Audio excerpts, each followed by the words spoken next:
Our next video now is looking at the concept of a monopsony and the impact of the trade union on the monopsony. Now what I'm going to do first on this diagram here, I'm going to draw simply how wage is determined in a monopsony labour market, and then on the same diagram I'm going to look then at the concept of the intervention or impact of a trade union in that labour market, in the monopsony. Okay, now as we we have looked at this in quite a lot of detail in class, and we've gone through the diagrams, you've watched various different videos as well.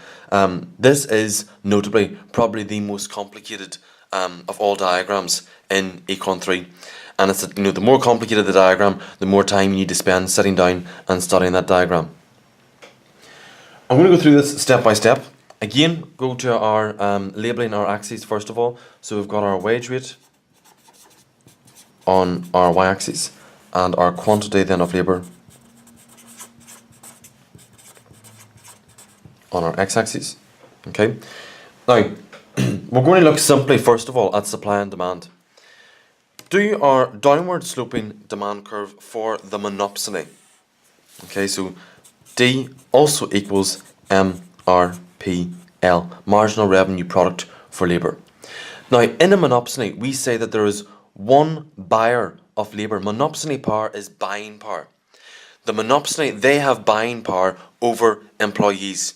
Okay, now what that means is that they have greater control over wage rates as opposed to a perfectly competitive labour market when, if you remember, it was set by the free market forces whenever supply met demand, for example.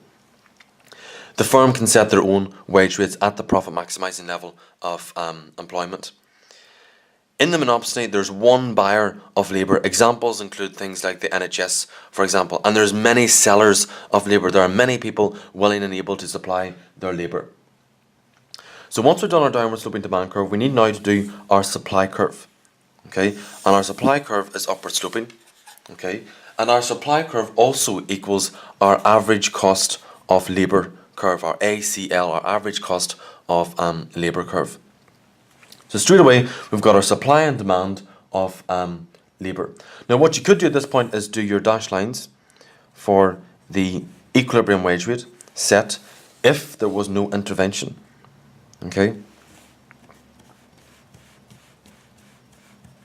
Okay, so I'll do that as Q1 and W1. We now need to look at this concept of the marginal cost curve. Now the marginal cost curve, you might remember from Monopoly, the marginal revenue curve fell at twice the rate. For a monopsony, the marginal cost curve for labour increases at twice the rate of the AC curve. Okay, so get your ruler. Now this is non-parallel lines. Get your ruler and then do your upward sloping MC curve, MCL, your upward sloping MC curve for labour. Why is it upward sloping? Okay, ask yourself the question, in the monopsony, if they increase wage rates, they have to increase the wage rates of all other workers. So the marginal cost of employing one extra worker will lead to every other worker having to get paid an even higher amount. So the cost of employing these extra workers, as you go across the y-axis here, the more labour we employ, the greater the cost will be for the firm. The greater the cost will be for employing one extra worker. Now, we've got an interesting point here that we need to take into consideration. Profit maximising rule. When marginal cost equals marginal revenue, the same concept applies in the marginal revenue product for labour equaling the marginal revenue cost for labour. Okay, which is MCL for labour equaling the MRP for labour. How do we determine this point? Profit maximising level of employment for the individual firm. Find our MC curve, find your MRP curve, and move. Follow them along like this until you meet here with the marginal cost curve for labour. So this point here. Get your ruler now. Now, don't move across to the wage rate on the y-axis. We're not interested in that. The firm would never set a wage above the equilibrium wage set by the free market forces, because that wouldn't make any sense. They'd only be increasing their costs and reducing employment. That's not the concept of the monopsony labour market. From this point here, move down do your dash line downwards,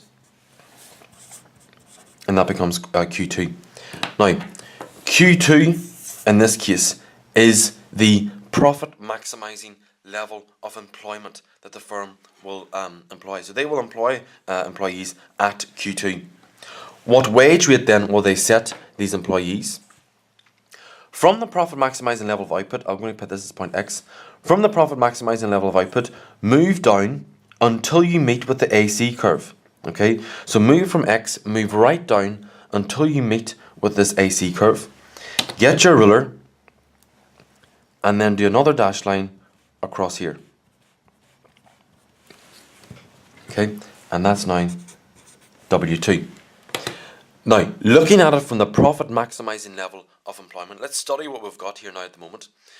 The monopsony, it is one buyer of labour. They have the buying power to set wage rates in the industry. Firms are profit maximisers. They will set the wage rates at the profit maximising level of employment. So MC equals MR, move to this point, move down until you meet the average cost curve. Firms, to maximise their profits, will employ a Q2 quantity of labour, and they will pay those staff at W2, which is below the equilibrium wage rate. Okay, so the profit maximising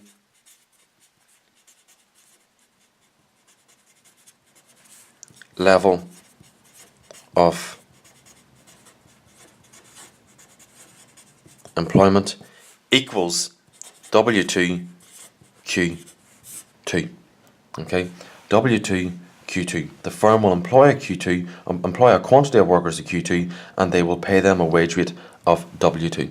Okay, that's your simple monopsony diagram, and looking at this profit maximizing level of output. Now, let's study what we've got here for a second. The monopsony firm, they have control, they have buying power in the industry. They've set the wage rate below the equilibrium wage rate, and levels of employment is lower than the equilibrium wage rate. Now that's a negative for employees. Employees don't like this W2 wage rate. So they consult then with the union through a process of collective bargaining. The union then seeks to increase this wage above W2. The union isn't happy with this W2 wage rate. Employees aren't happy with this W2 wage rate. So what do? They go to the union. The union goes through a process of collective bargaining, and they negotiate with the individual firm and the employees. Once they negotiate, then they increase the wage rate.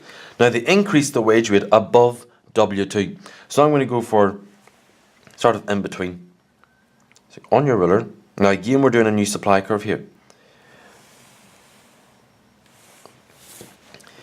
The trade union, W3 TU, the trade union now has increased wages above W2. The process of collective bargaining has been successful. The trade union now has increased the wage rate. As a result of that now, that has ultimately created a new labour supply curve, or a new average cost of labour curve. Okay, now I'm going to try and see if this is successful or not, but I'm going to draw now our new kinked labour curve, labour supply curve. Now I've done a red line on top of the blue line. Okay, so we've now got a kinked supply curve. That looks, we talked about that in the previous video whenever we were looking at the trade union markup. Why is that? Well, with the impact of the trade union, no worker would work below the W3 wage rate set by the trade union. No individual worker would work below that wage rate. So hence now we've got this kink. How do we talk about this kink then, or this new labour supply curve? Well, in your exam, you won't have the colours, what I'm doing here. I'm only using those to try and help you identify and explain the diagram for you. But we can call this point A, and we can call this point B. And we can say that our new labour supply curve, if you're writing about this in the exam, you could say the new labour supply curve now is the curve W3 to U, A, B. And it's a one kinked curve. Okay? So, trade unions have increased the wage rate, okay, but because this is the monopsony, because we're looking at marginal cost and the profit maximising level of employment, that's now changed for the individual firm. How has that changed? Well, now we've ended up with now what's called a new marginal cost curve, and that's a double kinked curve. So how do we show that on our diagram? Well, we go to this point of the wage 3 and the TU. So this wage now, the green pen will sit or should sit on top of the red line. Okay, so I'm going to do it slightly above just to indicate that these all lines should be the same. Okay. The MC curve sits on top of the original, the new average cost curve, which is the old red curve. It now sits on top of that. But it doesn't go up here to point B. As soon as it hits point A, it does something slightly strange. It goes straight up until it meets with the MC curve. So at this point, point A, move now straight up until you meet with the marginal cost curve. Okay, and we'll call this point now point C, because we've already used B here. But we've now got a new marginal cost curve that has now moved from W3 to U, move across until point A. The marginal cost, now, as a result of increasing this wage rate from W2 to W3, we've now attracted more workers, so we've increased quantity from Q2 now up to Q3. So do that on your diagram. Q3. We've increased the wage rate. This has now attracted more workers and has changed the average cost curve into a kinked supply curve for labour, and it's also changed the marginal cost curve. So we start from W3, we move across until point A, move then straight up from point A to point C until you meet with the MC curve. Then on top of the MC curve, do a new green line, which is now a new MC curve, which sits on top of the original blue MC curve. Okay, and as a result now we've got a new marginal cost curve, and that's a double kinked curve. Okay, it's a double kinked curve. The new supply curve, or the AC curve now, is a single kinked or a one kinked curve. Now, what does this diagram ultimately show us? Well, it shows us an interesting concept. We're looking at now the profit maximizing level of output now has changed. So trade unions, they increase wages. So we're assuming at this point, obviously because the wage rate has increased, that the collective bargaining process has been successful. So collective bargaining process has been successful. So it's increased wage to W3, so the new profit max level of employment, I'll allow you to add that in, is now at W3 TU, and it's now at point Q3. So the quantity of workers employed has now increased because the firm is able to maximize its profits. Wage rates have also increased. This is a double positive. Wage rates have increased, quantity employed has increased. Why? Because the profit maximizing point of employment has changed for the firm. The marginal cost curve has changed. MR curve has remained the same, but the marginal cost curve now has changed. How has it changed? Well, look, this is now the new MC curve. Ignore the old one. The profit maximizing level of employment, where MC, marginal cost for labour, equals the marginal revenue product for labour.